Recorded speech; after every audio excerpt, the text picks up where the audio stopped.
let me thank you for the unusually large number of emails that I received in response to Thursday's program on the aftermath of the Supreme Court decision, with the exception of literally two emails that I suspect were written by people who didn't actually listen to the program. They were all, and I mean, again, all thoughtful, intelligent. Well, yes, there were disagreements, but that's not the point. The point is they were engaging. I wanted to take time to respond personally to many of you. So I started to do that over the long weekend. I just couldn't. There were just too many. So I promised those of you I couldn't write back to personally that I would do something on the air that would, lay out, clarify some of the issues from last Thursday. Only one thing truly surprised me in some of the disagreeing letters. Some of you seem to think that I was encouraging Catholics and other Christians to just go along to get along in the wake of this Supreme Court decision, to just conform to the world. I wasn't. That was so far from my mind that I was shocked to actually read this. And if it wasn't so serious, it actually would be hilarious, because my whole adult life in ministry has been formed around St. Paul's teaching in the 12th chapter of Romans, which is he instructs us there to not be conformed to this world, but to be transformed by the renewing of our minds. So that's what ministry has always been about. And to find out that people thought I was actually wanting to be squeezed into the world's mold was a little hard to take. Look, as you know, I hope, one of the biggest problems we face as American Catholics is the high tolerance our leadership has had of lax behavior, of indifference, religious indifference, and of allowing so many folks to go along to get along. This has led us to a point of irreversible decline in America unless the new evangelization fulfills its promise. So for those of you who are not familiar with some of my own off-air activities, just to let you know on this, you may not know that currently I've got a federal lawsuit being litigated against the HHS mandate. You may not know that I withstood the state of Michigan when they told me I could not have a religious test for job applicants.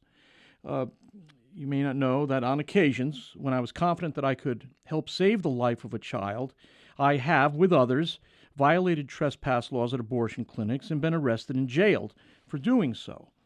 Now, I could go on, but I think you get the message. I'm not interested in going along to get along. So, to whatever percentage of listeners who thought I was urging bakers and florists and photographers to just get along, that wasn't my intention at all. Just the opposite. This is the best moment we've got as a community of Catholics to restore the Church's identity over and against American culture. So, number one, I think that bakers, florists, photographers are free to live out their faith.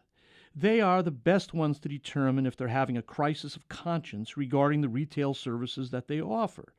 And I despise the way gay rights activists have set them up and ambushed them. Secondly, I don't believe, however, that all merchants are conscience-bound to withhold services. Only they and God know. I mean, this is not just a matter of personal conscience. The truth is, we are operating in a legal environment in which these businesses are considered public accommodations. And when the state determines they have a compelling interest in eradicating certain forms of discrimination, you can withstand them to their face and appeal to God. And at times you have to do that. Bob Jones University did that in a case that I think was wrong-headed, but they did it. They claimed that their ban on interracial dating was a sincerely held religious conviction. The IRS said no and stripped them of their tax exemption. Now, we know that racist practices and moral objections to homoerotic behavior are very different things, but the United States government doesn't know that. And so if you're going to sell a cake or make a floral arrangement or take a photo in a same-sex wedding situation, you have to count the cost, not only to your own family, but to the overall cause of protecting religious liberty. More on that a little bit later. You do not have absolute control over your business, because when your private property serves the public, the state feels compelled to protect the public, and you lose some measure of control over your private property. Again, from the state's point of view, you're just selling goods and services. Except in very rare circumstances, the merchant bears no responsibility for the customer's use of those services. You have to ask, is what I'm going to do going to make any difference in whether or not a same-sex wedding is actually going to take place? Are my actions consequential to this moral problem? So if you drive a person to an abortion clinic, for instance, you are cooperating in evil. If you sell her ibuprofen that she's going to take before or after the abortion, you're not cooperating in evil. Now, there are many issues involved here. In the past, I think we've always supported merchants who had a crisis of conscience over these matters. But what I'm saying is that in not all of these situations are the merchants culpable if they do sell a cake, make a floral arrangement. Questions about what kind of cake, whether or not they write gay is good on the cake, right? Those are all important distinctions. Now, photographers, I mentioned this last time, a photographer's creative activity in a wedding may make it more difficult to be able to do so in good conscience. This is not a simple one-size-fits-all matter. Thirdly, many people, including myself, reject the wickedly false analogy between irrational discrimination against blacks and rational moral objections to homoerotic behaviors. To blur the differences is an insult to blacks and to those of us who are interested in the well-being of people who experience same-sex attraction. The only settled commonality between blacks and gay people is that they've been poorly treated in American history. With blacks, however, there was systematic oppression that we call slavery. With homosexuals, the suffering was due to widespread ostracism and the acts of physical and emotional violence that outsiders and minorities often endure at the hands of the majority. Catholics, Hispanics, Muslim, Jews have all experienced at various times ostracism in American life. We're on the margins. We are laughed at, mocked, ridiculed. 4, many Catholics are still arguing about how wrong the analogy is between prejudice against blacks and moral objections to homoerotic behavior. They think there's still room for public debate on this. Unfortunately, with this decision, the false analogy between prejudice against people of dark skin and moral objections to homoerotic acts is a done deal. It's a glaring, egregious intellectual error, which is now part of our common popular culture and now our legal culture as well. Now, we should still argue against it when we have the chance in conversation, but the public debate is over. And the battle lines have now shifted. And if we don't recognize how the battle lines have shifted in this war, we might lose it entirely. And by that I mean our ability to exercise religious liberty as Catholics. Number 5, the aftermath of the SCOTUS decision requires 2 new emphases, one new and one perennial. The new emphasis is the Church's upcoming struggle for institutional religious liberty. As I've pointed out in a series of videos at AveMariaRadio.net, opponents of same-sex marriage are now considered irrational bigots. The enemies of the Church will now bring lawsuits against Catholic universities to include same-sex couples in married housing. They will sue Catholic schools for teaching Catholic moral theology to students of homosexual parents.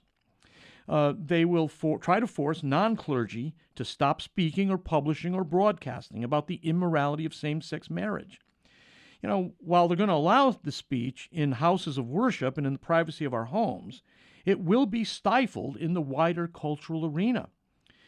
Such teaching, that is our teaching against same-sex behavior, that's going to be considered fighting words, on a par with the N-word, for instance, demeaning, belittling, and derogatory.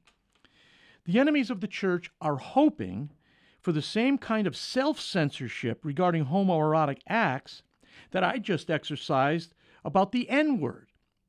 We can't go along with that. We must continue to use words like mother and father, male and female, good and evil, homoerotic behavior. We have to talk about complementarity to the degree that people still understand the concept. But we have no privileged place in American culture to do so now. The enemies of the church will try to change our behavior in non-parish Catholic institutions like soup kitchens, St. Vincent de Paul shops, publishing houses, college classrooms, radio and TV stations. You know, radio and TV stations are licensed by the Federal Communications Commission. You know, watch what happens here. We don't need an uncertain sound from our leaders here. The lay faithful need strong Episcopal leadership and strong priestly leadership. Without their engaging the battle on our own ecclesial turf, we're toast. This is the battle that can actually turn this around. Once we are on our turf and not the public's, we can turn the tables and demonstrate that the enemies of the church are the bullies we've known them to be right along.